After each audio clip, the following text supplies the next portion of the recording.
Ladies हो, बच्चे हो, कुछ भी हो, काटने से कुछ, मारो काटो जलाना छोड़ो। कैसा लगता है जब मारते तो कैसा लगता है? मजा आता है सब। उसको मार के आए घर पे सो गए, फिर हम എമ്പുരാൻ സിനിമയായിട്ട് ബന്ധപ്പെട്ട് നമ്മുടെ മെയിൻ ചാനലിട്ടേക്കുന്ന വീഡിയോ കണ്ടിട്ടായിരിക്കും ഒരുപക്ഷെ നിങ്ങളിൽ പല ആൾക്കാരും ഈ ഒരു ചാനലിലോട്ട് വന്നിട്ടുണ്ടാവുക. അപ്പോൾ നമ്മൾ അതിനകത്ത് പറഞ്ഞിട്ടുള്ള ഒരു കാര്യമായിരുന്നു, അതായത് ഈ ഒരു സിനിമയായിട്ട് ചുറ്റപ്പെട്ട് നടക്കുന്ന ഈ ഒരു വലിയ വിവാദവും കാര്യങ്ങളൊക്കെ. ഇതിനകത്ത് മെയിനായിട്ട് ഈ പറയുന്ന സംഘികളായിട്ടുള്ള അല്ലെങ്കിൽ BJP അനുഭാവികളായിട്ടുള്ള കുറേ ആൾക്കാർക്ക് കുരു പൊട്ടാനുള്ള കാരണം എന്ന് വെച്ച് കഴിഞ്ഞാൽ മറ്റേ ആ ഒരു ഗുജറാത്തിലെ കലാപത്തെ ഗോദ്രിനെ പറ്റിയിട്ട് ഇങ്ങനെ പരാമർശിച്ചു. ഇതിനകത്ത് യഥാർത്ഥ കാര്യങ്ങളൊന്നും ആരും പറയുന്നില്ല, അത് മാങ്ങ തേങ്ങ ചക്ക എന്നൊക്കെ ഇങ്ങനെ പറയുന്നുണ്ട്. അവിടെ മുസ്ലിങ്ങൾ ഇങ്ങനെ ചെയ്തു, അതൊക്കെ എന്താണ് ഇതിനകത്ത് പറയാത്തതെന്നൊക്കെ പലരും ചോദിക്കുന്നുണ്ട്.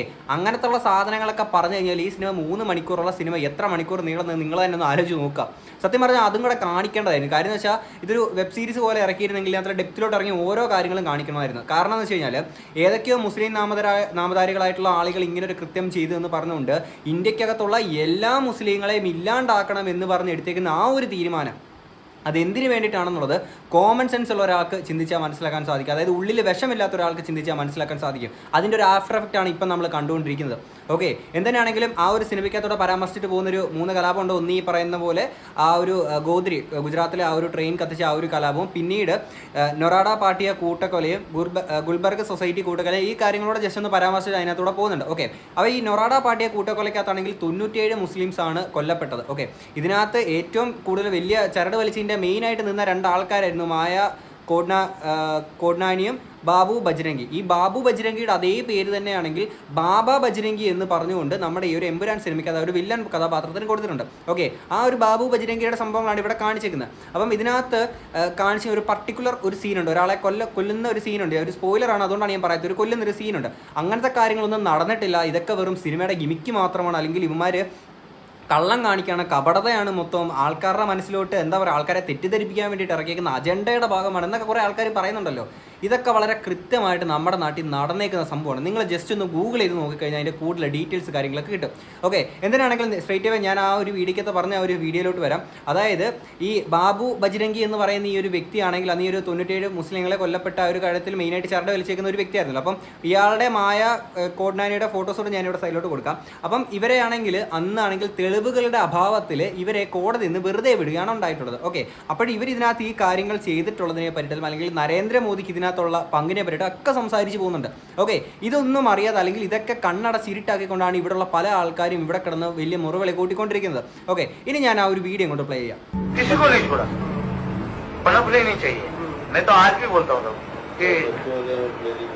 कुछ भी हो, लेडीज हो, बच्चे हो, कुछ भी हो, काटने से कुछ, मारो काटो जलाना छोड़ो।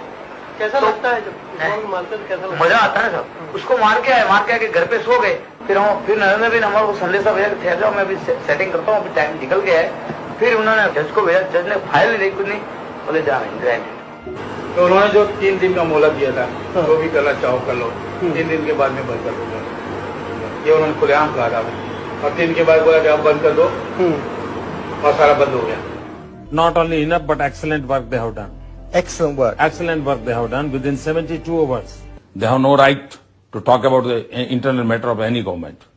നിങ്ങളിത് കണ്ടല്ലോ, ചെയ്ത് കൂട്ടിയേക്കുന്ന കാര്യങ്ങൾ. ഈ ബാബു ബജ്രംഗി വന്ന് പറഞ്ഞേക്കുന്ന കാര്യങ്ങളായിരുന്നു. ഈ ഒരു വീഡിയോ നമ്മുടെ മെയിൻ ചാനലിട്ട് കഴിഞ്ഞാൽ ചിലപ്പോൾ എന്താ സംഭവിക്കുക എന്നുള്ളത് എനിക്ക് അറിയത്തില്ല. അപ്പം ഇങ്ങനെയൊക്കെ കാര്യങ്ങളാണ് ഇവിടെ ചെയ്തേക്കുന്നത്. വളരെ സെൻസിറ്റീവ് ആയിട്ടുള്ള കാര്യമാണ്. അന്ന് അങ്ങനത്തെ ഒരു കലാപം ഉണ്ടാക്കിയതിന് പിന്നിൽ നമ്മുടെ പിന്നിൽ ചരട് വലിച്ചേക്കുന്ന ഓരോ ആൾക്കാരെ പറ്റി ഇതിനകത്ത് പരാമർശിച്ചിട്ട് പോയിട്ടുണ്ടല്ലോ.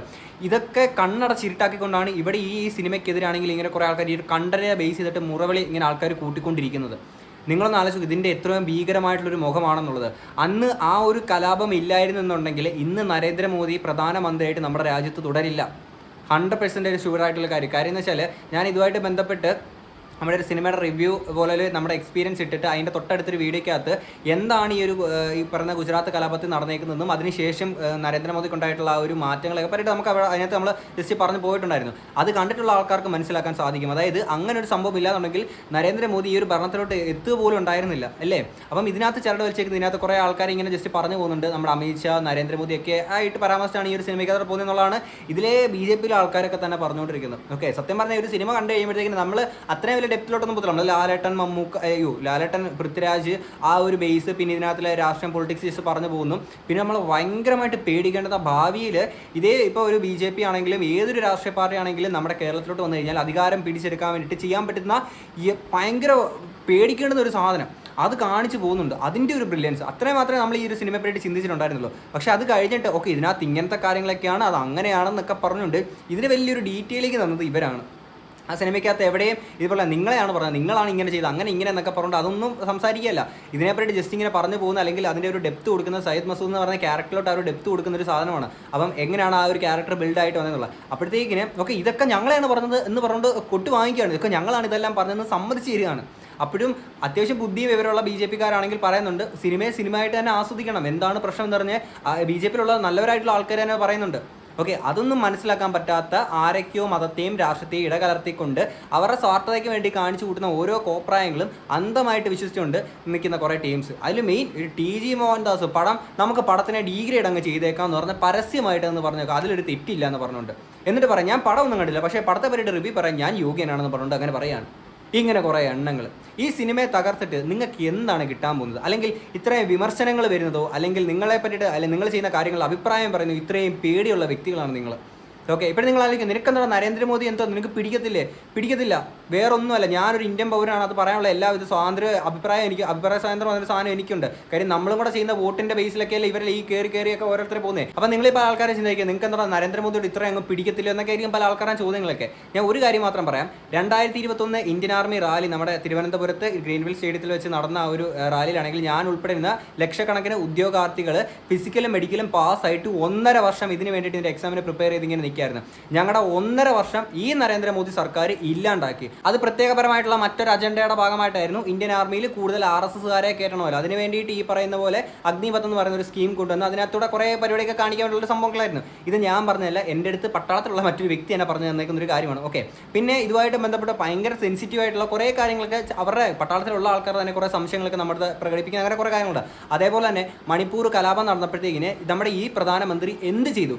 എത്ര നാൾ ആ ഒരു കലാപം നീണ്ടുപോയി? ഇത്ര എഫിഷ്യൻ്റ് ആയിട്ടുള്ള ഒരു പ്രധാനമന്ത്രിയാണ് നമുക്കുള്ളതെന്നുണ്ടെങ്കിൽ അത് എത്ര ദിവസങ്ങൾക്കുള്ളിൽ തന്നെ അവിടെ നിർത്താൻ പറ്റും? അതൊന്നും ചെയ്യാൻ പറ്റാത്ത ഇതേ പ്രധാനമന്ത്രി ഓക്കെ അപ്പോൾ അവിടേക്ക് എന്തുകൊണ്ട് മൗനം പാലിച്ചു? അല്ലെങ്കിൽ അത്രത്തോളം എഫിഷ്യൻ്റ് അല്ലാത്തൊരു വ്യക്തിയാണോ? നിങ്ങൾ തന്നെ ആലോചിച്ച് നോക്കാം. പിന്നെ പല മീഡിയാസിൻ്റെ മുന്നിൽ വന്നിട്ട് പുള്ളിയാണെങ്കിൽ സ്ക്രിപ്റ്റ് ഇല്ലാതെ വന്ന് എവിടെയും വന്ന് സംസാരിക്കുന്നില്ല. ഓക്കെ സ്ക്രിപ്റ്റ് ഇല്ലാതെ സംസാരിച്ച് കഴിഞ്ഞാൽ കയ്യിൽ നിന്ന് എന്തെങ്കിലുമൊക്കെ പാളിപ്പോയാലോ? അങ്ങനെ ഒരുപാട് നിഗൂഢതകളും കപടതകളൊക്കെ നിറഞ്ഞേക്കുന്ന ഈ ഗിമിക്കുകളൊക്കെ കണ്ടിട്ട് നമ്മൾ നിങ്ങൾ പറയുന്നതാണ് ശരി എന്ന് പറഞ്ഞ് നമ്മൾ കൈ അടിച്ച് കൊടുക്കണം. അതൊരു സിനിമയ്ക്കകത്ത് അവരുടെ ഒരു ആവിഷ്കാര സ്വാതന്ത്ര്യമാണ്. അവരത് കാണിച്ചു. അതിന് പറയുന്ന പേരാണ് ചങ്കൂറ്റെന്ന് പറയുന്നത്. അത് കാണിക്കാൻ പാടില്ലേ? ഒരു ഇന്ത്യൻ പൗരനല്ലേ, അവർക്ക് അവരുടേതായിട്ടുള്ള സിനിമ എടുക്കാനുള്ള സ്വാതന്ത്ര്യമില്ലേ? സെൻസർ ബോർഡ് തന്നെയാണെങ്കിൽ എഗ്രി ചെയ്ത് കൊടുത്തേക്കുന്ന സിനിമ. അപ്പം സെൻസർ ബോർഡിനെ കുറേ ആൾക്കാർ തെറി വിളിക്കുന്നത്. ഈ തെറി വിളിക്കുന്ന ആൾക്കാർ തന്നെയാണെങ്കിൽ അന്ന് ഈ കേരള സ്റ്റോറി ഇറങ്ങിയപ്പോൾ എന്താണ് സെൻസർ ബോർഡിനെ കുറ്റം പറയാതിരുന്നത്? അന്ന് പറയാത്ത ആൾക്കാർ അവരെ പറഞ്ഞു അടിപൊളി, നിങ്ങളെ പറഞ്ഞു മിണ്ടരുത്. എന്ത് നാടേ ഇത്?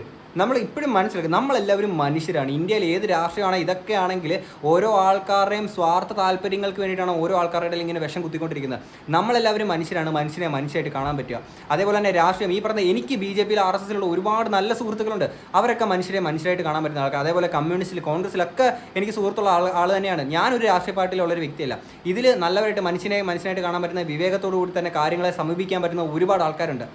ഓക്കെ അവരെയൊക്കെ നാണം കെടുത്തുന്ന രീതിയിലാണ് ഓരോ രാഷ്ട്രീയ പാർട്ടിയിൽ ഇങ്ങനെ അന്ധതയും ഇങ്ങനെ കപടതകളെയും കൊണ്ട് നടക്കുന്ന കുറേ ടീംസ്. എന്തിനാണെങ്കിൽ ഇതിനെപ്പറ്റി നിങ്ങളുടെ അഭിപ്രായങ്ങൾ തീർച്ചയായും തരാം കമൻറ്റ് ബോക്സിൽ. നമുക്കതിൽ അടുത്തൊരു വീഡിയോ ആണ്. അപ്പോൾ ശരി ബൈ.